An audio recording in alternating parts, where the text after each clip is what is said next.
Hello everyone, welcome to study Y. My name Abhijeet Kumar Chaudhary. आज के हमारे वीडियो में हम लोग फंडामेंटल राइट्स के बारे में समझने वाले हैं, जो कि हमारे CUET के जनरल एप्टीट्यूड टेस्ट में एक बहुत ही अच्छी खासी इंपॉर्टेंट वेटेज रखता है। तो चलिए स्टार्ट करते हैं।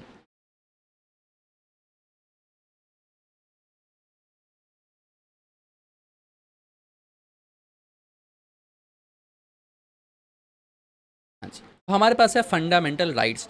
तो जो हमारा कॉन्स्टिट्यूशन ऑफ इंडिया है वो हमें कुछ फंडामेंटल राइट्स प्रोवाइड करता है, कुछ ऐसे राइट्स जो हमारे हर एक सिटीजन को प्रोवाइड किए जाते हैं, और ये राइट्स जो है हमसे कोई भी छीन नहीं सकता है। और इन राइट्स के अगेंस्ट में हम जो है सुप्रीम कोर्ट और हाई कोर्ट के अंदर में डायरेक्ट रिट पिटीशन भी फाइल कर सकते हैं। तो इसमें बहुत सारी चीज़ें हैं, एक एक करके समझते हैं। इनिशियली इंट्रोडक्शन में कहते हैं the fundamental rights are the set out in part 3 of our constitution. हमारे कॉन्स्टिट्यूशन के पार्ट 3 में ये चीज़ लिखी हुई है, and they are the basic and natural rights. ये बहुत ही बेसिक और नेचुरल राइट्स हैं जो हर एक इंडियन के पास होना ही चाहिए। राइट्स ऑफ द सिटीजन्स, ठीक है, ये सिर्फ हमारे सिटीजन्स के ऊपर ही अप्लाई हो रहे हैं। ठीक है, अगर कोई और बंदा हमारी कंट्री में रह रहा है बट वो अगर हमारा सिटीजन नहीं है तो वो फंडामेंटल राइट एक्सरसाइज नहीं कर सकता है। मतलब ऐसा नहीं कि हम उसे राइट प्रोवाइड नहीं करेंगे, बट वो उसको लीगली एक्सरसाइज नहीं कर पाएगा। Some of these rights are also given to non citizen. हालांकि कुछ राइट्स नॉन सिटीजन को भी गिवन है living in the territory of India.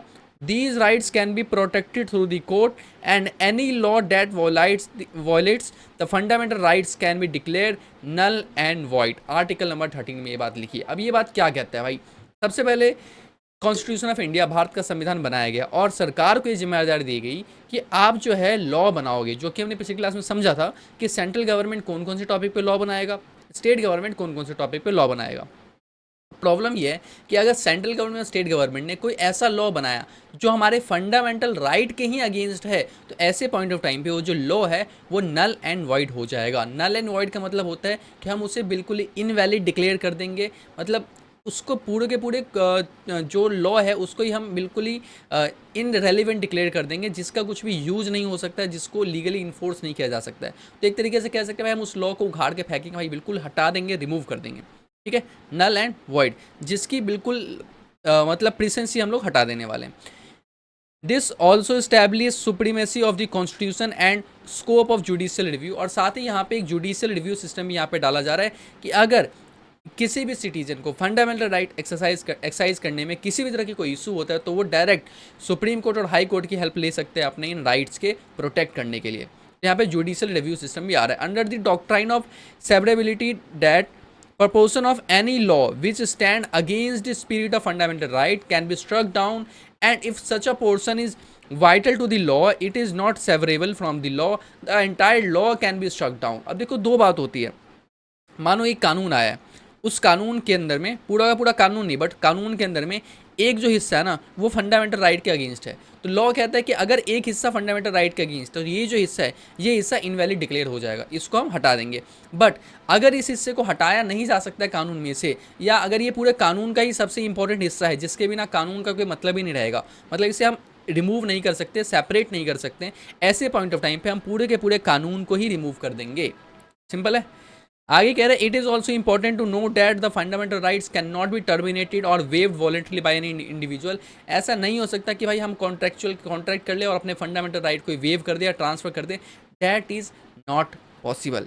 हम अपने फंडामेंटल राइट्स को ट्रांसफर या वेव नहीं कर सकते हैं। If a person wants to die for example, it is not permitted and this is unlawful. अगर एक बंदा मरना चाहता है, जैसे आत्महत्या करना चाहता है, सुसाइड करना चाह रहा है अगर वो, तो ये परमिटेड नहीं है, ये लॉ के अगेंस्ट है। ठीक है, अनलॉफुली रहेगा। चाहे वो खुद से ही बोले कि भाई मैं खुद ही मरना चाहता हूँ, बट नहीं, अलाउड नहीं है भाई। जो चीज़ परमिटेड नहीं है वो नहीं है परमिटेड, वो अनलॉफुली रहेगा। आप खुद से भी उस चीज़ को रिमूव नहीं कर सकते। मतलब हमारे पास जो है जीवन जीने का फंडामेंटल राइट है, ठीक है, राइट टू लिव है हमारे पास। तो ऐसे पॉइंट ऑफ टाइम पे जो है हम सुसाइड भी अगर करते हैं तो वो भी क्राइम बन जाता है। Remember the case of Venkatesh, the annealing muscular dystrophy patient who was on a life support system for a long time and wanted to donate his organs to others. The doctor refused to do so because such an act could only be performed when he was dead. This his mother requested to the court to allow his son to die so that he may fulfill his wishes, but the court disallowed the appeal. अब देखो इसमें क्या हुआ case में कि एक बंदा था जो लाइफ सपोर्ट सिस्टम, यानी कि हम जैसे नॉर्मल लैंग्वेज में कहते हैं वेंटिलेशन सिस्टम के ऊपर में था कि भाई उसकी बिल्कुल मतलब उसे बचाने का कोई ऑप्शन नहीं रह गया, बस उसको लाइफ सपोर्ट सिस्टम पे डाल के उसको बस जिंदा रखा जा रहा है, उस वाली कंडीशन पहुंच गया था। और उसकी ये इच्छा थी कि उसके ऑर्गन्स को डोनेट कर दिया जाए भाई फाइनली, मतलब उसको भी पता कि यार सिर्फ पेन ही पेन है, मतलब ठीक मैं हो नहीं सकता हूँ, सिर्फ पेन ही पेन है, जब तक ये मशीन मेरे साथ जुड़ी है तब तक मैं जिंदा हूँ, फिर मैं ख़त्म हो जाऊँगा। तो वो जो है अपनी ऑर्गन्स को डोनेट करना चाहता था। ऐसे पॉइंट ऑफ टाइम पे डॉक्टर्स ने उसकी इस चीज़ को रिफ्यूज़ कर दिया और ये बोला कि भाई ऑर्गन्स तो सिर्फ उसी के डोनेट हो सकते हैं ना जो मर चुका हो, अभी आप मरे नहीं हो, और जब तक आप मर नहीं जाते तब तक आपके ऑर्गन्स को डोनेट नहीं किया जा सकता है, पहली चीज़। दूसरी चीज़ में फिर उसकी मदर ने कोर्ट में जाके केस किया कि भाई जो मेरा बेटा है वो मरना चाहता है, अपनी इच्छा से मरना चाहता है और अपने ऑर्गन्स को डोनेट करना चाहता है, तो आप उसे मरने के लिए ही आज़ादी दे दो, मतलब अलाउ कर दो कि वो मर जाए और वो अपने ऑर्गन्स को डोनेट कर दे शांति से, मतलब पीसफुली डेथ को हासिल करे और अपने ऑर्गन्स को डोनेट करके अपनी इच्छा को पूरी करे। बट कोर्ट ने इस चीज़ को भी मना कर दिया क्योंकि भाई लाइफ हम जो है जो फंडामेंटल राइट टू लिव है वो छीना नहीं जा सकता, चाहे वो बंदा खुद भी चाहे तो भी उस चीज़ को छोड़ नहीं सकता है। नंबर 1 है हमारे पास राइट टू इक्विटी। पहला अधिकार है हमारे पास राइट टू इक्विटी, यानी समानता का अधिकार है भाई, किसी के साथ भी किसी भी बेसिस के ऊपर में भेदभाव नहीं किया जाएगा।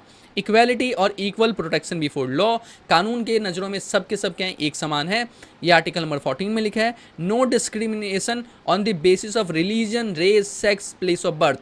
इन चीज़ों के बेसिस पे किसी भी धर्म, जाति या फिर लिंग या फिर जगह के बेसिस पे जो है उसके साथ भेदभाव नहीं किया जाएगा। Equal opportunities in case of employment, employment के लिए इक्वल अपॉर्चुनिटीज़ दी जाएगी उसको भी। Social equality, banning untouchability, social equity मिलेगी, समाज के अंदर में उसको एक अधिकार दिया जाएगा, एक सम्मान अधिकार दिया जाएगा, और जो छुआछूत की समस्या, अनटचेबिलिटी वाली जो प्रॉब्लम है उस चीज़ को हटाया जाएगा। एबोल्यूशन ऑफ रॉयल टाइटल्स, जितने भी ये रॉयल टाइटल्स दिया जाते थे वो राजा महाराजा वाला सिस्टम हुआ करता था, उस सिस्टम को हमने हटा दिया। पहले राजाओं के पास काफ़ी पावर्स वगैरह हुआ करती थी, उस चीज़ को रिमूव कर दिया गया। आज भी हमारे इंडिया में राजा वगैरह हैं बट उनके पास अब वो पावर्स नहीं है, पैसा है, प्रॉपर्टी है बट पावर्स नहीं है। The concept of equality and equal protection under the law are applicable to all the persons in similar circumstances and those in different circumstances unequally, simply but put equal to treated as equals and person in unequal situation are treated unequal। अब इसमें कह रहे हैं कि भाई वैसे तो सबके साथ समानता का अधिकार है, सबके साथ एक जैसा व्यवहार किया जाएगा, लेकिन अलग अलग सर्कमस्टांसिस में अलग अलग लोगों के साथ अलग अलग तरीके से व्यवहार किया जा सकता है। इस चीज़ में कुछ गलत नहीं है, बट वो अलग अलग तरीके में भी सिमिलैरिटी होनी चाहिए। ठीक है, अब कंफ्यूजन हो गया ना, अलग अलग रहेगा, सिमिलैरिटी रहेगी। अब देखो आगे एग्जांपल में क्या कहते हैं, रिजर्वेशन फॉर कास्ट। अब हमने कास्ट, किसी स्पेशल कास्ट के लिए हमने रिजर्वेशन दे दिया, that have been oppressed for centuries. अब इस सिचुएशन में देखो क्या है, अब ये तो हमारा भाई इक्वालिटी के अगेंस्ट हो गया ना। मतलब अगर मैं एक लेमैन लैंग्वेज, अगर मैं एक नॉर्मल लैंग्वेज के हिसाब से समझूँ तो अभी मैंने बोला सबको समानता का अधिकार है, किसी के साथ भी धर्म, जाति या सेक्स या प्लेस ऑफ बर्थ के आधार पे या किसी भी और बेसिस के ऊपर में उसके साथ भेदभाव नहीं किया जाएगा। तो हम ये कास्ट वाला रिजर्वेशन सिस्टम लेके आ रहे हैं कास्ट के बेसिस के ऊपर में, और उसके साथ में हम उस भेदभाव कर रहे हैं, तो ये पॉइंट नहीं है। इसमें हमें ये समझना है कि भाई रिजर्वेशन प्रोवाइड किया गया है किसी ऐसी कास्ट को जो क्या है, जो ऑप्रेस था सेंचुरी से, जो कि सदियों से क्या है, एक ऑपरेशन वाली सिचुएशन के अंदर में है, एक दबाव वाली सिचुएशन के अंदर में है, जहाँ पे उसके पास अच्छे रिसोर्सेज नहीं है, जहाँ पे उसके पास जो है प्रॉपर स्टैंडर्ड ऑफ लिविंग नहीं है, और ऐसे पॉइंट ऑफ टाइम पे जो है उनको जो है हम एक प्रॉपर अपॉर्चुनिटी अगर हम नहीं प्रोवाइड करते, अगर हम एक एक्स्ट्रा बेनिफिट नहीं प्रोवाइड करते हैं, तो ये उनके लिए फेयर नहीं होगा, ये उनके लिए सही नहीं रहेगा। ठीक है, मैं आपको एक एग्जाम्पल लेता हूँ, बहुत बेसिक एग्जाम्पल। समझो कि एक रेस चल रहा है, ठीक है, 400 मीटर का एक रेस है, ठीक है, इस टाइप का एक 400 मीटर का रेस है। इस रेस के अंदर में 10 पार्टिसिपेंट हैं, 10 पार्टिसिपेंट जो कि दौड़ने वाले हैं। यहाँ से ये रेस स्टार्ट होगा और ये पूरा का पूरा वापस यहाँ पे आके खत्म होने वाला। सिंपल रेस है। अब इसमें कॉन्सेप्ट ये है कि इसमें से 5 ऐसे लोग हैं जिनके पास शूज है, लेकिन 5 ऐसे लोग हैं जिनके पास जूते नहीं है भाई। जूते छोड़ो, उनके पास चप्पल भी नहीं है, पहनने के लिए कुछ है ही नहीं उनके पैर में, नहीं कर सकते अफोर्ड भाई, है ही नहीं उनके पास। अब अगर मैं इन 5 लोगों को भी, इन्हीं 10 लोग, मतलब ये जो बाकी 5 लोग जिनके पास जूते हैं उनके साथ ही अगर मैं इनको दौड़ा देता हूँ, तो ऐसे पॉइंट ऑफ टाइम पे क्या होगा, क्या ये जो 5 लोग हैं जिनके पास शूज नहीं थे, जो बिना जूतों के यहाँ पे दौड़ रहे थे, क्या इनके साथ इक्वल ट्रीटमेंट किया गया, या ये यहाँ पे इसके साथ कुछ गलत हुआ है? तो आप बताओगे भैया गलत हुआ है यहाँ पे इनके साथ, क्यों? क्योंकि एक्चुअली में उनको प्रॉपर रिसोर्सेज उसके पास नहीं है, तो वो प्रॉपरली कॉम्पीट कैसे कर पाएगा? तो हमें उसको एटलीस्ट इतनी तो बेनिफिट देनी चाहिए कि वो या तो प्रॉपर हम उसको रिसोर्सेज प्रोवाइड कर दें, या तो फिर हम उसको थोड़ा एक्स्ट्रा बेनिफिट प्रोवाइड करें, जिसकी वजह से क्या होगा कि वो जो है एक अच्छे से कॉम्पीट कर पाएगा। ठीक है, इनका उनके साथ कंपेरिजन ही नहीं है। समझ में आया? ठीक है, ऐसे ही जो है कास्ट सिस्टम का भी जन्म हुआ और कास्ट सिस्टम में हम जो है बस ऑप्रेस्ड जितने भी छोटी शेड्यूल कास्ट वगैरह हैं उन सभी कास्ट के लोगों को हम एक हम प्रॉपर कंपटीशन का लेवल प्रोवाइड करना चाहते हैं, बस इसके लिए हमने रिजर्वेशनल सिस्टम लेके आए हैं। ठीक है, तो ये गलत नहीं है कह सकते हैं, but this can not be done arbitrarily by the state. लेकिन ये काम जो है भाई बिल्कुल स्टेट जो है आर्बिट्रेरी नहीं कर सकता। मतलब आर्बिट्रेरी मतलब उसकी अपनी इच्छा के हिसाब से नहीं कर सकता। मतलब एक बंदे को हमने दे दिया रिजर्वेशन, दूसरे को नहीं दिया, ऐसा नहीं हो सकता भाई। अगर हमने रिजर्वेशन प्रोवाइड किया तो हम एक पर्टिकुलर कम्युनिटी को रिजर्वेशन प्रोवाइड करेंगे, या तो सबको रिजर्वेशन दिया जाएगा या किसी को भी रिजर्वेशन नहीं दिया जाएगा। मतलब ऐसा नहीं होगा कि हमने एक बंदे को स्पेसिफिकली दिया बाकियों को नहीं दिया, ऐसे नहीं चलेगा system.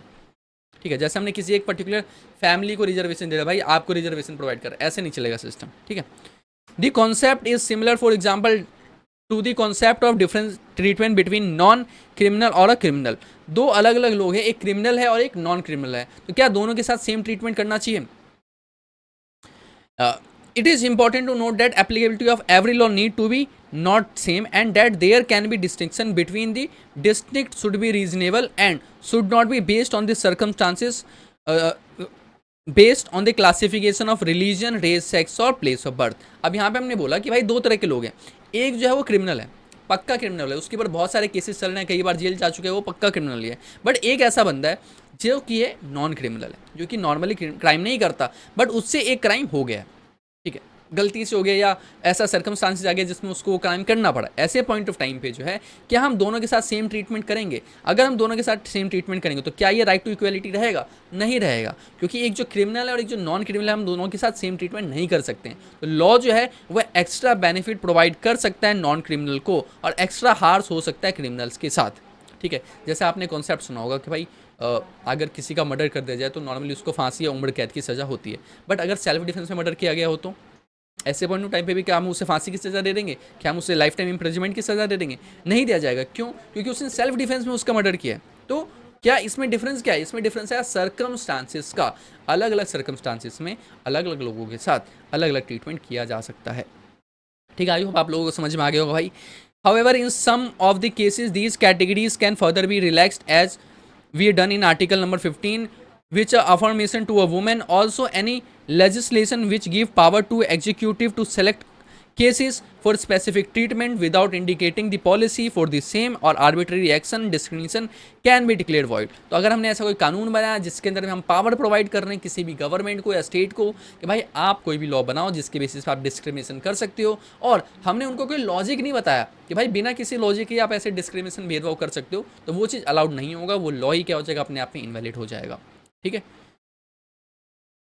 Next we have it should be noted that the government has taken some steps toward the positive discrimination to the benefit to SC, ST and other unprivileged sections through the reservation jobs in certain sectors। तो हमने भाई SC, ST और OBC other category वाले लोगों को जो हमने reservation provide कर रखा है कुछ जगहों पे। The supreme court decision 1993 case of इंद्रिया Svane on the Mandal Commission report issue. In fact, reservation for such purpose cannot be exceed 50%, and if there is a single post, then reservation is not applicable to it, at it would be amount to 100% reservation। देखो, अगर सिर्फ एक ही post के लिए vacancy है तो उस post के ऊपर में रिजर्वेशन पॉसिबल ही नहीं है, क्योंकि अगर हम रिजर्वेशन दे देंगे तब तो 100% रिजर्वेशन हो गया, पहली चीज़। दूसरी चीज़, अगर एक से ज़्यादा पोस्ट है तो हम सिर्फ 50% पोस्ट के लिए ही रिजर्वेशन प्रोवाइड कर सकते हैं, बाकी 50% पोस्ट के लिए हम रिजर्वेशन प्रोवाइड नहीं कर सकते हैं। ये हमारे कॉन्स्टिट्यूशन में लिखा हुआ है। ठीक है, there can be reservation within reservation, but the allotment of quota seats for the candidate who selected from the various organisation, institute and government department is not covered under reservation. अगर हम एक कोटा डाल रहे हैं कि भाई government department से belong करने वाले लोगों को या स्पेसिफिक एजुकेशन क्वालिटीज़ रखने वाले लोगों को हम जो है अलग से प्रोवाइड कर रहे हैं बेनिफिट, वो रिजर्वेशन के अंदर में काउंट नहीं होगा।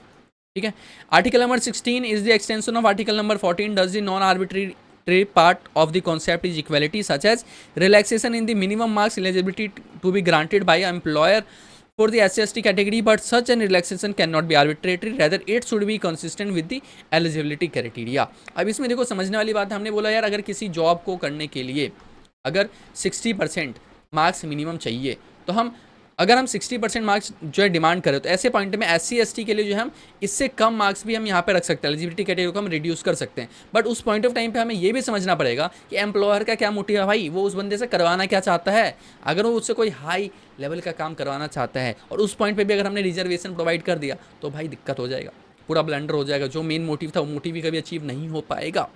ठीक है। One of the social evil carried from the ancient past to the current period is untouchability, wherein the Sudras were given title of Nirvast, social boycott, और Gandhi ji called them to the children of God and Harijans. The constitution bans the untouchability. तो पहले ये छुआछूत की problem बहुत ज़्यादा चला करता था, मतलब एक पर्टिकुलर टाइप के लोगों को जो हम अछूत डिक्लेयर कर देते थे और हमारी सोसाइटी में उसके साथ बहुत ही मतलब एक तरीके का हम उसको सोसाइटी से बाहर ही मानते थे, हम उससे सोसाइटी का हिस्सा कभी भी नहीं मानते थे। तो ये जो सिस्टम था ये बहुत ही ज़्यादा गलत सिस्टम था। यहाँ पे गांधी जी का रेफरेंस दिया गया है, जो इस टाइप के लोगों को चिल्ड्रन ऑफ गॉड्स कहते थे या हरिजन्स कहा करते थे।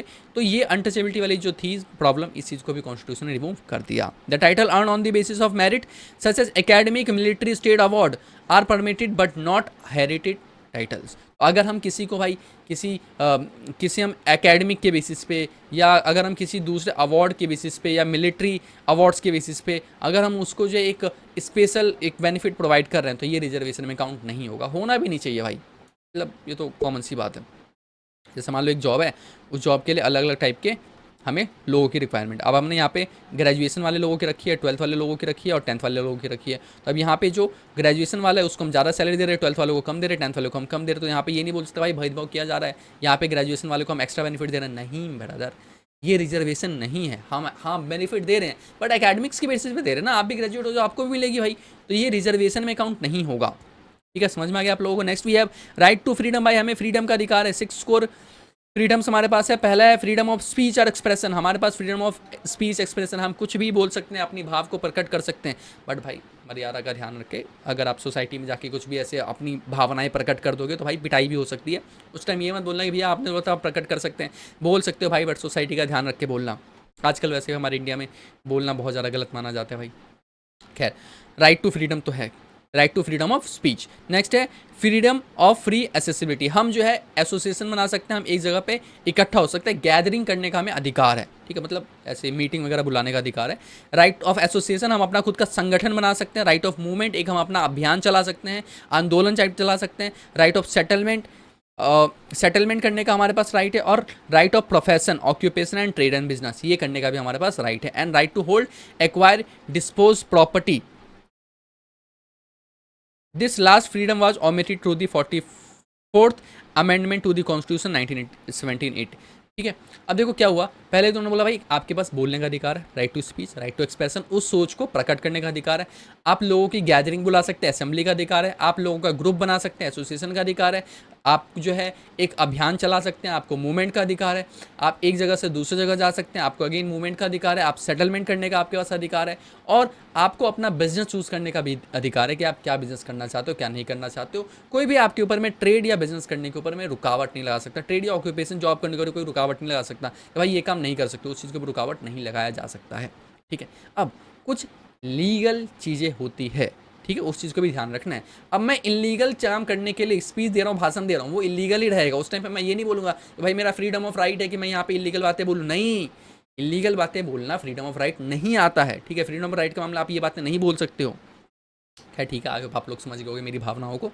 Next we have freedom against the ex post facto law, double jeopardy और प्रोटेक्शन अगेंस्ट सेल्फ इंक्रिमिनेशन। भाई बहुत अलग अलग तरह के लॉ है। एक हमारे पास एक्स फैक्टो लॉ, एक अपने पास डबल जियोपार्डी, एक अपना प्रोटेक्शन अगेंस्ट सेल्फ इंक्रीमेंट। तो एक्स पोस्ट फैक्टो लॉ क्या बोलते हैं? ये कहता है कि भाई कोई भी कानून ऐसे नहीं बनाया जा सकता कि हमने कानून आज बनाया और ये एप्लीकेबल होगा पुराने समय से। ठीक है, मानो कि हमने कोई ऐसा काम किया, काम नहीं, हमने कोई ऐसा कांड किया, ठीक है, जो पहले इलीगल नहीं था। ठीक है, ये हमने किया था 2024 में।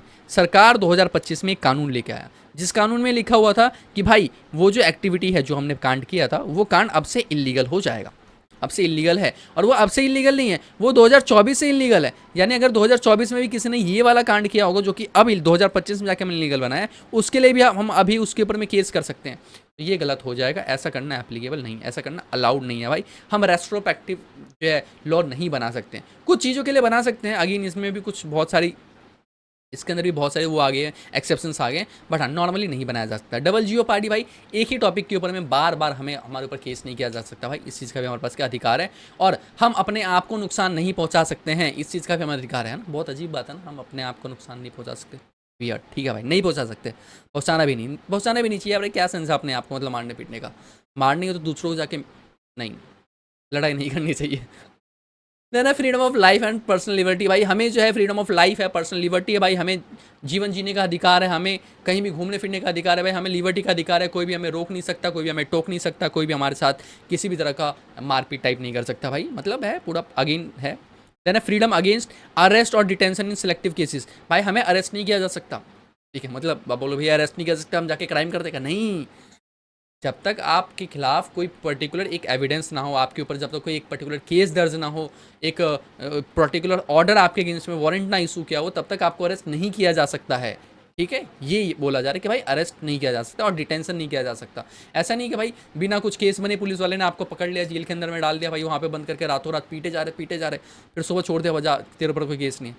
ये नहीं हो सकता। आपको अधिकार है भाई कि आपको अरेस्ट नहीं किया जा सकता, आपको डिटेंशन भी नहीं किया जा सकता है। हालांकि कुछ ऐसे केसेस होते हैं जिसके अंदर में भाई अरेस्ट भी किया जाएगा बिना किसी सबूत के, बिना किसी वारंट के, और इवन डिटेंशन भी किया जाएगा भाई, बंद करके भी रख सकते हैं। अगेन बहुत सारे एक्सेप्शंस है, बट हाँ फंडामेंटल राइट तो है हमारे पास। The 6 core fundamental right set out above are guarantee only to the citizen and not absolute. ये सिर्फ और सिर्फ सिटीजन के ऊपर है भाई, बाकी लोगों के ऊपर अधिकार नहीं है। Some limitations are impose in order to arrive the balance between the personal liberty and social control. हम इसके ऊपर में कुछ लिमिटेशंस लगा सकते हैं, जैसा भी मैंने बोला कि भाई ये सब राइट तो है, बट इसके ऊपर कहीं ना कहीं थोड़ी बहुत लिमिट्स भी लगाई गई हैं। नहीं लगाएंगे तो गलत हो जाएगा ना यार, सोचो कितना ज़्यादा है, ठीक है। अच्छा जो लास्ट वाला था ना, right to hold and acquire any property, ये वाला पहले हमारा फंडामेंटल राइट हुआ करता था। फिर 44th जब अमेंडमेंट आया था कॉन्स्टिट्यूशन का 1978 में, तब ये वाला राइट हमसे छीन लिया गया। तो आज की डेट में हमारे पास पर्सनल प्रॉपर्टी एक्वायर करने का या होल्ड करने का, डिस्पोज ऑफ करने का फंडामेंटल राइट नहीं है। देखो राइट है, अधिकार है, हमें अपनी प्रॉपर्टी से कोई बेदखल नहीं कर सकता, इस चीज़ का हमारे अधिकार है, बट क्या ये फंडामेंटल राइट है? ये फंडामेंटल राइट नहीं है। अच्छा दोनों में डिफरेंस क्या होता है, मतलब अगर मैं आपको बताऊं तो राइट और फंडामेंटल राइट में डिफरेंस होता है कि आप उसे कैसे एक्सरसाइज कर सकते हो, आप कैसे उसे प्रोटेक्ट कर सकते हो। नॉर्मल राइट प्रोटेक्ट करने के लिए जाओगे भाई बहुत लंबा चौड़ा टाइम लगेगा, पुलिस रिपोर्ट फाइल होगा या मैजिस्ट्रेट के पास आप रिपोर्ट फाइल करोगे, उसके बाद फिर एविडेंस होगा, फिर उसके बाद जो है ट्रायल प्रोसीजर किया जाएगा, उसके बाद फिर रिटर्न स्टेटमेंट वगैरह जाता है, फिर क्रॉस एग्जामिनेशन होता है, और बहुत लंबा चौड़ा प्रोसेस चलता है। वो तारीख पे तारीख वाला सिस्टम चलता रहेगा भाई, और लंबा धूल खाता रहेगा, और आपका राइट का भाई कोई बेनिफिट नहीं हो पाएगा। फंडामेंटल राइट इसके अपोजिट होता है भाई। फंडामेंटल राइट के ऊपर जैसे ही आपको कहीं भी कुछ दिक्कत लगता है, सीधे जाओ, सीधा सुप्रीम कोर्ट या हाई कोर्ट के पास, उसमें जाके फाइल करो रिट पेटिशन। जी हाँ, ठीक है, उसे बोलते हैं हम लोग रिट पेटिशन। रिट पेटिशन जाके फाइल करो भाई फंडामेंटल राइट के अगेंस्ट में, किसी भी लॉयर को पकड़ो, उसको जाके बोलो कि भैया हमारा फंडामेंटल राइट खतरे में है, रिट पेटिशन फाइल करना है, और सीधा हाई कोर्ट सुप्रीम कोर्ट जो है वो उन्हें आपका सुनना पड़ेगा कि भाई आपका फंडामेंटल राइट के अगेंस्ट में केस को उन्हें हियर करना पड़ेगा। और वहाँ पे ऐसा लंबा तारीख पे तारीख वाला सिस्टम नहीं चलेगा। वो सुनेंगे कि भाई आपका राइट खतरे में है, अगर आपके साथ कुछ गलत हुआ है वो तुरंत आपके ऊपर, तुरंत आपको जो है बेनिफिट प्रोवाइड करेंगे, तुरंत आपको रिलीफ प्रोवाइड करेंगे, और जो भी गलत हो रहा है उस चीज़ को दूर करने की कोशिश किया जाएगा। This is the difference between fundamental right and normal right. I hope आप लोगों को समझ में आ रहा होगा। The fundamental right restricted in the matter of, अब देखो फंडामेंटल मैटर को हमने कैसे कैसे रिस्ट्रिक्ट कर रखा है। हमने बोला कुछ भी बोलने का अधिकार है, तो क्या गाली दे देंगे किसी को? नहीं भाई, गाली देने का अधिकार नहीं है। डेफेमेशन नहीं कर सकते, किसी और को हम जलील नहीं कर सकते भाई, उल्टा सीधा नहीं बोल सकते। कंटेम्प्ट ऑफ कोर्ट नहीं कर सकते। अच्छा कुछ भी बोलने का अधिकार, जाके जज को बोल रहे हैं, नहीं भाई, जज जब तक बोलने को ना बोले ना तब तक बोलना नहीं, ठीक है, वरना बहुत ज़्यादा बेकार होगा भाई। जज के पास बहुत ज़्यादा पावर होती है। वो फिल्मों जैसा नहीं होता, जैसे फिल्मों में जाके हम बोल देते हैं फाड़ दो ये कानून की किताबें और जला दो ये अपना कानून की किताबें, और अब तुम्हारा बाहर में गया तुम्हारा सिस्टम जो इंसाफ नहीं दिलवा सकता। मत बोल कभी नहीं, मतलब सोचना भी मत। ये सिर्फ फिल्मों में ही अच्छा लगता है भाई, रियल लाइफ में अच्छा नहीं लगता। जज जो है बिल्कुल भाई बैंड बजा देता है भाई, बहुत ज़्यादा पावर होती है उनके पास। देन उसके बाद डिसेंसी या मोरालिटी। भाई आप डिसेंसी या मोरालिटी मतलब एक सभ्य तरीके से अगर आप बोल रहे हो तो ठीक है, सोसाइटी के अगेंस्ट जाके, मोरल वैल्यूज़ के अगेंस्ट जाके अगर आप बात करो तो काम नहीं बनेगा। सिक्योरिटी ऑफ द स्टेट, आप किसी स्टेट की सिक्योरिटी के अगेंस्ट में जाके नहीं बोल सकते भाई, मतलब ऐसा देशद्रोह वाला मैटर नहीं कर सकते भाई। Friendly relation with the foreign countries, हमें हमारे किसी फॉरेन कंट्री के साथ अच्छा खासा रिलेशन है, वहाँ का एक बंदा हमारे पास आया हुआ, हम उसको गालियाँ दे रहे, उल्टा सीधा बोल रहे, नहीं बोल सकते ब्रो, रिलेशन ख़राब हो जाएगा, ऐसा नहीं करवाना। उसके बाद है incitement of the offence, maintenance of the public order या maintenance of sovereignty integrity of the India. हमारे इंडिया में भाई जो भी चल रहा है अपना सिस्टम, तो नॉर्मल इंटीग्रिटी वाला सिस्टम चल रहा है, सिक्योरिटी वाला स्टेट है, पब्लिक एक ऑर्डर मेंटेन है, इस पूरे सिस्टम को छेड़छाड़ नहीं करना है, सोसाइटी में किसी तरह का इंटरप्शन प्रोवाइड नहीं करना है, और इंडिया के साथ हमेशा भाई लॉयल रहना है, इंडिया के अगेंस्ट नहीं जाना, अपने को देश के अगेंस्ट नहीं जाना। ये सब चीज़ों के अगेंस्ट, ये इन सब चीज़ों के लिए हमें जो इसके ऊपर रिस्ट्रिक्शंस प्रोवाइड किया गया। हाँ तो भाई राइट ऑफ फ्रीडम है बट लिमिटेड, ठीक है।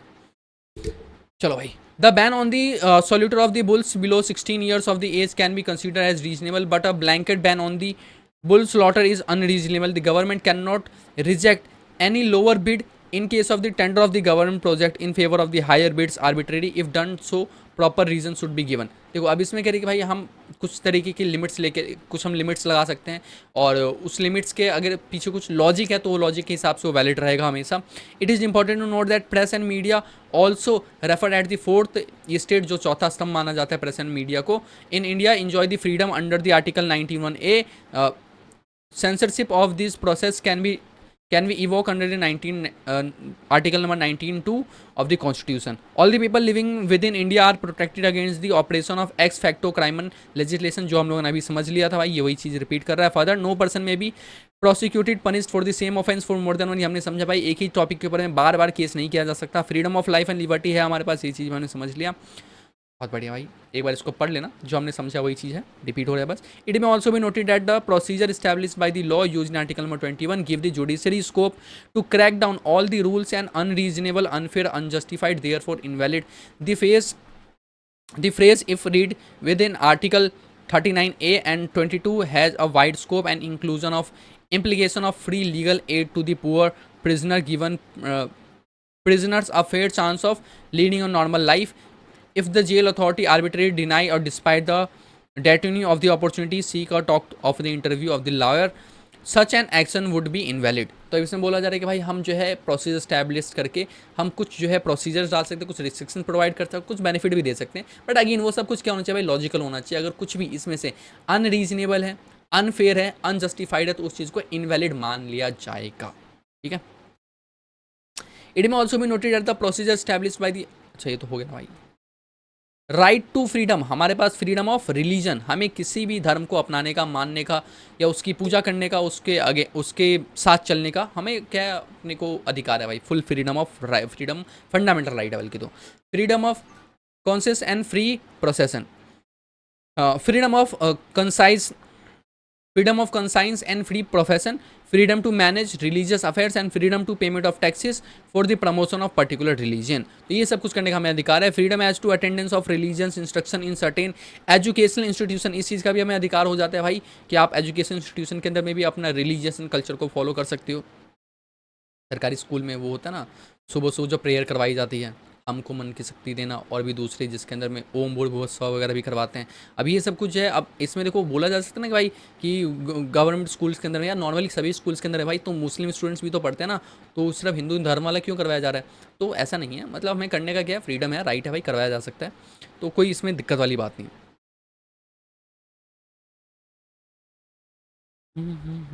Article number 28, in order that they may be satisfy their spiritual requirement as well as the outward expression, all the person living in India are allowed to carry on their religious obligation, ritual ceremonies in peaceful and harmonious manner। बिल्कुल सही भाई, ये चीज़ important है, peaceful and harmonious manner, जब तक कि आप शांतिपूर्वक सभ्य तरीके से बिना किसी और दूसरे पर्सन को डिस्टर्ब करे हुए आप अपने रिलीजन को फॉलो कर रहे हो। हमारा कॉन्स्टिट्यूशन कहता है भाई कोई दिक्कत नहीं, करो भाई, चलने दो। बट जैसे ही आपने किसी दूसरे बंदे को डिस्टर्ब कर दिया, सोसाइटी को अगर आपने इंटरप्ट कर दिया, तो ऐसे पॉइंट ऑफ टाइम पे आपके पास फ्रीडम ऑफ रिलीजन नहीं रह जाएगा। Religion is a matter of faith भाई, बिल्कुल विश्वास वाली बात है। The principle associated with the religion are essential part of the nevertheless in case of dispute the court are competent to examine them. और ऐसे पॉइंट ऑफ टाइम पे अगर कुछ प्रॉब्लम्स आते हैं, कुछ कन्फ्यूजन आता है, और यहाँ पे सोचने की वाली बात आती है कि भाई क्या इंटरप्रिटेशन होना चाहिए लॉ का, तो उस पॉइंट ऑफ टाइम पे कोर्ट के पास पूरा अधिकार है। As the state is secular it can neither be force the people to pay the taxes for the welfare of particular religion, क्योंकि हमारा स्टेट क्या सेक्युलर है, उसका कोई धर्म नहीं है, कोई जाति नहीं है, तो वो किसी भी एक धर्म के लिए बेसिस पे वो टैक्स नहीं लगा सकता। ठीक है, मतलब हम ये नहीं बोल सकते भाई हमें एक पर्टिकुलर धर्म का प्रचार करना है, इसके लिए आप सबको टैक्स देना पड़ेगा, ये चीज़ नहीं हो सकता है। पहले ऐसा हुआ करता था, बट आजकल नहीं होता भाई, मतलब आज़ादी के बाद से हम नहीं करते ये सब चीज़। Every religion group can establish maintain acquire the property in the name of religion, हम धर्म के नाम पे भाई प्रॉपर्टी को हासिल कर सकते हैं, उसको हम मेंटेन कर सकते हैं, उसको हम धर्म के पर्पसेस पे यूज़ भी कर सकते हैं। बहुत ही अच्छी बात है भाई, पढ़ लेना। कल्चरल एंड एजुकेशन राइट, हमें कल्चरल एंड एजुकेशन राइट भी है। The right minorities to protect their language script and culture, भाई हर एक माइनॉरिटी को अपने लैंग्वेज को, अपने स्क्रिप्ट और कल्चर को प्रोटेक्ट करने का अधिकार है। Right of the minority to establish and maintain their education institution, इस चीज़ का भी अधिकार है कि अगर कोई ऐसी कम्युनिटी है जो कहता है भाई हम बहुत ज़्यादा माइनॉरिटी हैं और हमें अपने लिए एक एजुकेशन इंस्टीट्यूशन बनाने जिसमें हम अपने अपने जो है अपने स्टेट का प्रचार करना चाहते हैं, हम अपने लोगों के, हम अपने कल्चर के बारे में, हम अपने एजुकेशन सिस्टम के बारे में, या हम अपने जो है नॉर्मल स्क्रिप्ट या लैंग्वेज को प्रमोट करना चाहते हैं, तो अलाउड है भाई, बिल्कुल अलाउड है, आप कर लो, कोई दिक्कत नहीं। अगेन सिर्फ एक बात ध्यान रखने कि भाई हमें सोसाइटी में किसी भी दूसरे बंदे को इंटरप्ट नहीं करना, हमारी वजह से किसी और को प्रॉब्लम नहीं हो रही है, तब भाई कोई दिक्कत वाली बात नहीं है, ठीक है। आगे ये वाला हमने पॉइंट पढ़ लिया था भाई, रिजर्व अप टू 50% तक की सीटें हम लोग रिजर्व कर सकते हैं student for that it's community, वही चीज़ 50% रिजर्वेशन वाली बात कर रहा है भाई, पढ़ लेना। राइट टू कॉन्स्टिट्यूशनल रेमेडीज़, हमें संविधानिक रेमेडीज़ का अधिकार है भाई, कल को हमारे साथ कुछ भी दिक्कत होता है हम संविधान के बेसिस पे केस कर सकते हैं भाई, हमारे साथ गलत किया जा रहा है, ठीक है। Obviously, it is very well talk about the various right of the Constitution afford us. However, we must have a means of enforcing them, and such this section discuss the writ.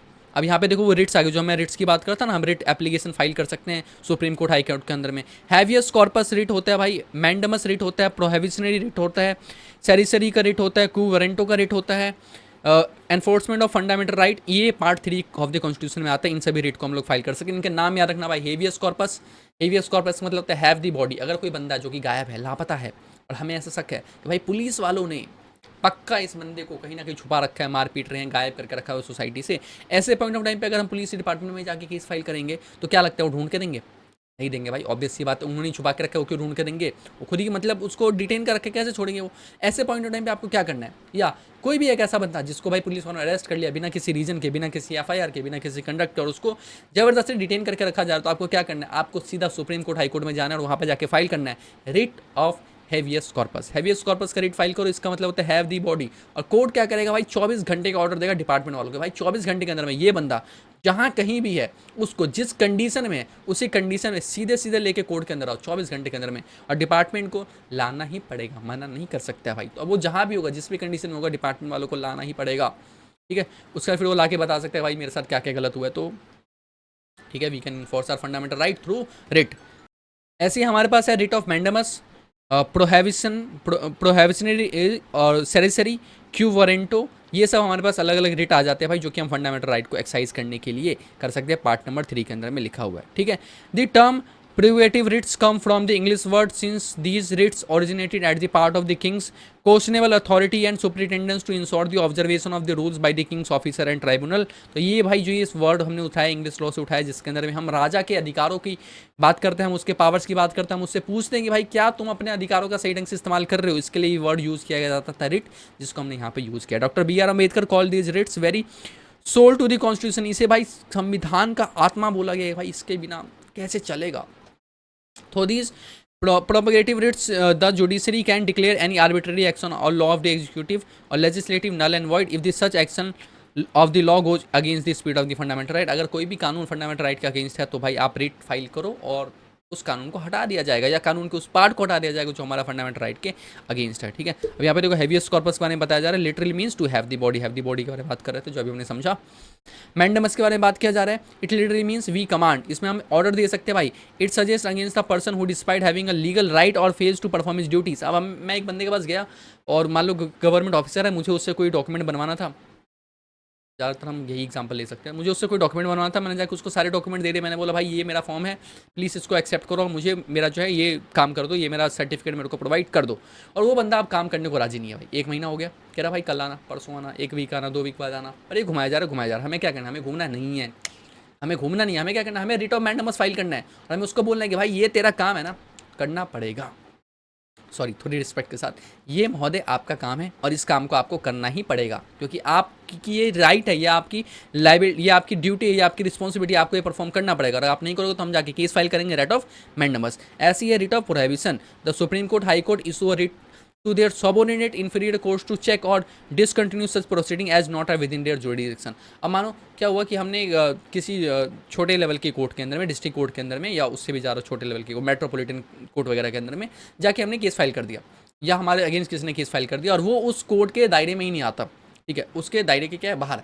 ऐसे point of time पे हम direct जाके supreme court, high court में case file कर सकते हैं कि भाई एक प्रोहिबिटरी ऑर्डर पास करो उस लोअर कोर्ट को, और उसको जाके बोलो कि भाई एक बार अपना देख तो ले कि तेरा जुरिडिक्शन क्या है और क्यों तू फालतू के जुरिडिक्शन वाले केसेस को उठा रहा है। ठीक है, तो अगर कोई कोर्ट अपने से ज़्यादा जुरिडिक्शन को एक्सरसाइज करता है तो हम उसके खिलाफ प्रोहिबिशन वाला रेट फाइल कर सकते हैं। फिर writ of certiorari, it literally means quash a decision taken by the lower subordinate inferior court. अगर कोई कोर्ट का डिसीजन आया है जो आपके अगेंस्ट है और वो आपके फंडामेंटल राइट को डिस्ट्रॉय कर रहा है, ऐसे पॉइंट ऑफ टाइम पे क्या करने का भाई, रेट ऑफ सेरिसरी फाइल करो और उस ऑर्डर को ही हटा दो। क्यों वारंटो, इसके अंदर में हम उस बंदे से पूछते हैं कि भाई आप इस पोस्ट के ऊपर जो बैठ रहे हो, क्या आप जो ये holding of the public office कर रहे हो, क्या आपके पास ये अधिकार है। देखो बहुत ही एक कहानी है जो कि आप लोगों ने बहुत बार सुना होगा। क्या होता है गवर्नमेंट ऑफिस के अंदर में जो बड़े बड़े डिपार्टमेंट होते हैं उसके अंदर में, उस डिपार्टमेंट मतलब जो बंदे की पोस्ट होती है, उस पोस्ट की उस बंदे का वो बंदा जो यूज़ करता है उससे ज़्यादा उसका यूज़ कौन कर रहा है, तो उसके रिलेटिव, रिश्तेदार, उसके भाई बंधु चाचा भतीजे, ये सब के उससे ज़्यादा यूज़ कर रहे होते हैं। ठीक है, ऐसे पॉइंट ऑफ टाइम पे अगर आप एक ऑफिस के अंदर गए जहाँ पे एक बंदा बैठा हुआ है एक बहुत ही सम्माननीय पोस्ट के ऊपर में, और आपको ऐसा डाउट हो रहा है कि भाई ये बंदा, ये तो शकल से ही लग रहा है कि भाई ये बंदा इस पोस्ट को डिजर्व नहीं करता, तो ऐसे पॉइंट ऑफ टाइम आप उससे पूछ सकते हो कि भाई तुम जो इस पोस्ट के ऊपर में, तुम्हारी क्या क्वालिफिकेशन है, तुम्हारे क्या राइट्स हैं, क्या तुम्हें ये पोस्ट प्रोवाइड किया गया है, क्या तुम्हारे नाम पे ये पोस्ट है, अगर नहीं है तो तुम इसके ऊपर कैसे बैठ सकते हो, तुम इसे कैसे यूज़ कर सकते हो, ये आप क्वेश्चनिंग कर सकते हो। ये सब हमारे पास है राइट, फंडामेंटल राइट, जिसके हम लोग पढ़ रहे थे, रिट्स पेटिशंस। ठीक है, short note only right to the property, right to property के ऊपर बोला जा रहा है भाई, पहले राइट टू प्रॉपर्टी हमारा फंडामेंटल राइट हुआ करता था, आजकल नहीं है भाई। हमने पढ़ा कि 1978 में इस चीज़ को हटा दिया गया था।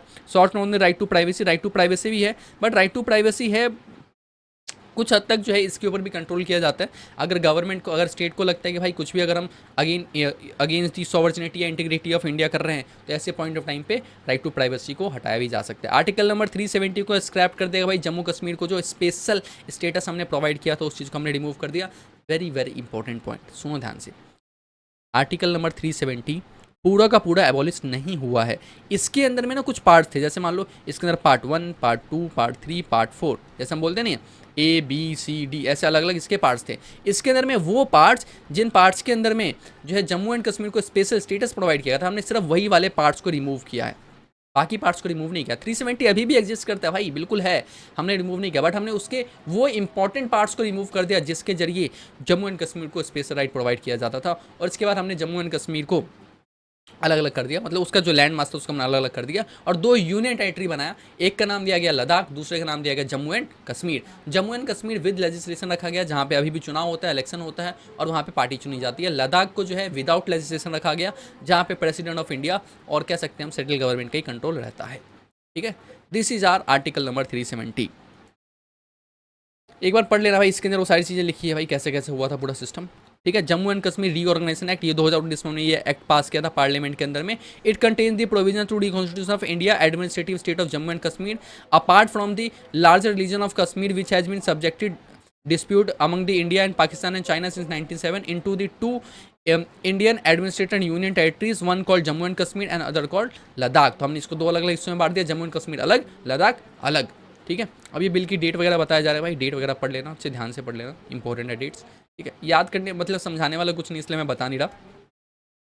Directive principles, the directive principle of the state policy are the name suggest are the guidelines to the government in order to that it may better carry out it's duties of the governance. तो ये भाई government के लिए होता है directive practice, government को बताता है कि भाई आप अपनी ड्यूटीज़ को अच्छे ढंग से परफॉर्म करो। The government should strive to achieve them does become welfare state. It may be noted that huge amount of efforts and resources are required to fulfil this objectives, and since the government has shortage of funds and these are not expected to be put in the force immediately, it is expected that these will taken up and implemented by the government in the course of time. तो हमने भाई ये directive practices principles तो हमने बना लिया, लेकिन problem इसके साथ ये हुई कि गवर्नमेंट के पास इतने ज़्यादा रिसोर्सेस नहीं है कि हम इस पूरे तरीके से डायरेक्टिव प्रिंसिपल्स को फॉलो कर सके, इंप्लीमेंट कर सके। इसके लिए इतने रिसोर्सेज नहीं है गवर्नमेंट के पास। गवर्नमेंट ने बोला हम करेंगे, विचार करेंगे, ऐसा इमिडिएटली कब करेंगे ये तो नहीं पता, बट करेंगे विचार।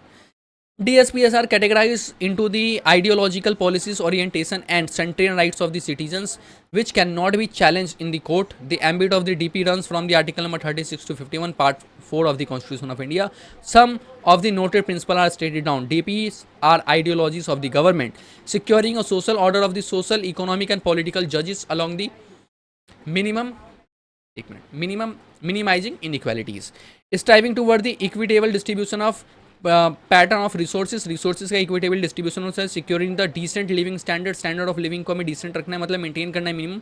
सोशल एंड कल्चरल अपॉर्चुनिटी सभी लोगों को प्रोवाइड करना है, working toward the better health and masses of the improve nutrition and promotion of international peace and Amity.